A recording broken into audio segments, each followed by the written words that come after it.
ulesine ke lo mama, ulesine ke lo mthandazo ukuze ke sibe ndawonye sifundisane ngakho konke. Uyabona nje namhlanje sizokhuluma ke udaba olubalekile, udaba la khona ke sithinta khona ukungalingani kwamandla ngasezingeni ke lezeyimali kubantu abasuke beshadile abahlala ndawonye, kubantu abasuke beganene, ukuthi ke kuba namuphi umthelela emshadweni, ikakhulukazi uma umama kuyena onamandla kakhulu kunobaba, ngoba normally into common, into ejwayelekile kuvamise ukuthi ke kube ubaba oba namandla financially. Uthola ukuthi umama yena amandla awekho, kuvamisile lokho, kodwa ke kuye kubonakala engathi ke ziba khona ingqinamba ezithile uma kuzoba umama oba nawo lawo mandla financially kunobaba usuke ke enawo amandla ngakwezezimali. Izona ke isihloko esobe sisibuka ke usukwini lanamhlanje. Sinaso ke isihambeli sethu umama wethu umama uMdluli, sobe ke sinayo namhlanje. Kumnandi ke ukhona bakithi, siyajabula ukuthi ke aphinde abe nathi. Ngicela nje ukuthi ke ngimnike ithuba ababingelele abalaleli.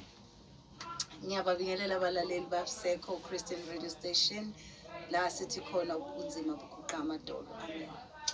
Siyabonga kakhulu, siyajabula ukuthi ke uphinde futhi usinike ithuba lokuthi ke ube nathi kusoke sigayigayi lesi esinamandla somsakazo. Ngiyafisa ke kodwa ukuthi ke siliqale lolu daba ngayo ke ngaso lesi sihloko sibukele expect, ngoba kunezinto eziningi abantu abayishoyo, baye bethi abantu ke money brings happiness, but there is no happiness without money. Bathi ke ukujabula akukho uma imali ingekho. Ngifuna nje ngaphambi ukuthi ke singene kusona lesi sihloko ebengikhuluma ngaso, ukuthi ngabe ikhona yini indima edlalwa imali ekhaya noma ke emshadweni ukuze kube nokujabula ekhaya. Ngabe imali inendima yini eyidlalayo? Ngibonge Macingwane. Lo mbuzo wakho uyahlekisa, kodwa at the same time ke uyinto okufanele si-address. Imali ine role enkulu edlalayo ekhaya. Yes. Ngoba in reality yonke into revolves around imali. Sukele ekuthenini ukondla, sukele ekuthenini ikhaya libe clean, sukele ekhaya ukuthi kuqokeke, ku revolve over imali. So angicabanga ukuthi ukhona umndeni ofisa ukuthi ungabi nayo imali, because ekugcineni zonke lezi zinto engiyibalile ziletha injabulo. Ngeke uhlale ungajabuli uma ngabe usuthi esithweni udla kahle, ngeke uhlale ungajabuli ugqoka kahle, ngeke uhlale ungajabuli umuzi wakho umuhle. So it plays a big role imali ekhaya.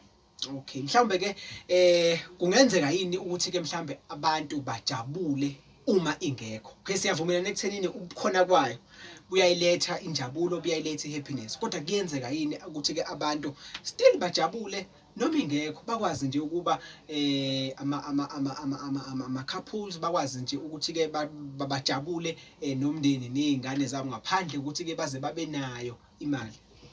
Eqinisweni Macingwane kuyenzeka ukuthi abantu bajabule noma bengenayo imali. Yes. Sorry, isizathu esenza ngisho njalo ukuthi kuyenzeka bajabule ingoba vele njengoba imizi ingalingani ngokukhona ukwenza izinto, ingakho uthola ikhona imndeni ethi i-less privileged, uma ngithi iku-average, mhlambe ingekho wealthy. Uthola ukuthi kodwa kune-peace kulowo mndeni, kujatshuliwe.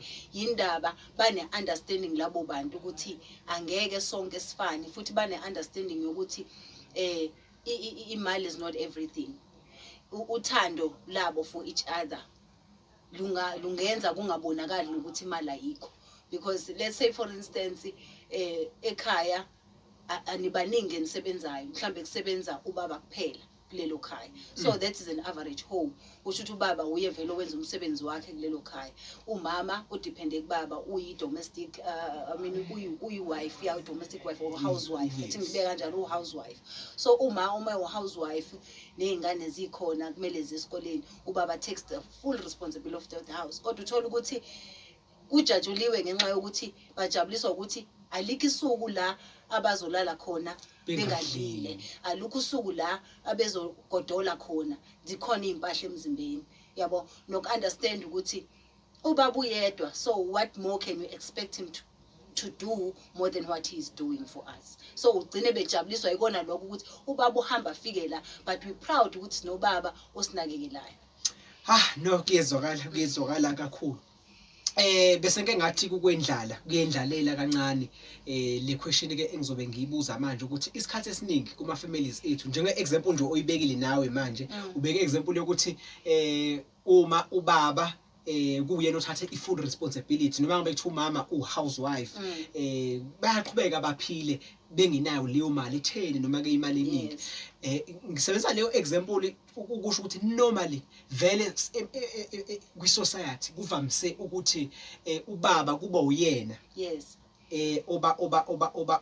oba nayo le financial fitness a provide over umndeni wakhe. Akuvamiseli ukuthi owesifazane kube uyena oba ne financial fitness over umuntu wesilisa. Kodwa ke kwi society sesiphila kuyona njengamanje izinto enjalo seziyaqala manje ziyenzeka, and uyubone ke ikhathe eziningi ukuthi ke kuyetholakala sekuba nezinkinga ezikhona uma umama kuzoba uyena ozoba i-breadwinner, uzosebenzisa i-terminology yamanje ozoba i-breadwinner ekubeni ubaba engeyona i-breadwinner. Uthola ke umama uyena osebenzayo, uyena owenza izidingo zasendlini. Uthola ke gcina mhlawumbe ubudlelwane sebuyashayeka, into evamsele nokuthi ke yenzeke. Ngabe lokho kushayeka ukuba khona mawucabanga kusuke kubangwa yini? Ziningi izinto engabanga ukuthi kube nokushayeka. Yes. Mhlawumbe nje ngafishane ngoba umbuzo nje uthanda uba broad. Ngizoqala ngithi into mhlambe esingayibheka kakhulukazi egcina ikhanda ukushayeka uma umama enamandla okudlula ubaba ngokwemali noma ngokukhona ukwenza izinto. Umyeni omunye udeveloper i-low self esteem, ufikelwa ukungazethembi njengobaba wekhaya, afikelwe ukuzibona engeyilutho, lento iyayikhandekela kuye, aqale abe nama insecurities kulo mshado wakhe ukuthi yazini ngeke ngize ngikhone mina ukudonswa umuntu wesifazane ngekhaya. Ngesimanga sokuthi usuke abuke lesimo semali as something that will control the house instead of embracing or celebrating ukuthi unkosikazi wami usefunde wakhona ukuthi ahole ngaphezulu kwami. Therefore kusho ukuthi izinto eziningi sizokwazi ukuzenza lula mina nomkami uma sibambisene, ngoba indaba isekuthenini wena ohola kakhulu kunomunye akumele ukuthi lokhola kakhulu kugcine kukwenza ulahlekelwa ubuwena, ulahlekelwa i-character ukuthi umele ukubehave kanjani ekhaya. Fanele ukhumbule your position as the wife. Iyo nto eyenza ukuthi kugcine mhlambe kushayisana kudevelop lezi zinto kumuntu wesilisa. No, kuyezwakala ngoba lento ayigcini ngokuba kwi-family institution kuphela, even in workplace institution kuyenzeka uthola ukuthi abanye abantu even abesifazane begcina sebekhononda ukuthi make nje kwa umuntu wesifazane uthola iposition ethile noma ophatha esikhundleni esithile kuba nezinkinga ngoba uyefune abanye baye bethi uyefuna ukuba boss. Uyabona kubonakala ukuthi uyena manje osephethe the abanye ke gcina ke se-creator izinkinga. Nako lokho mhlambe ngabe kudalwa yini?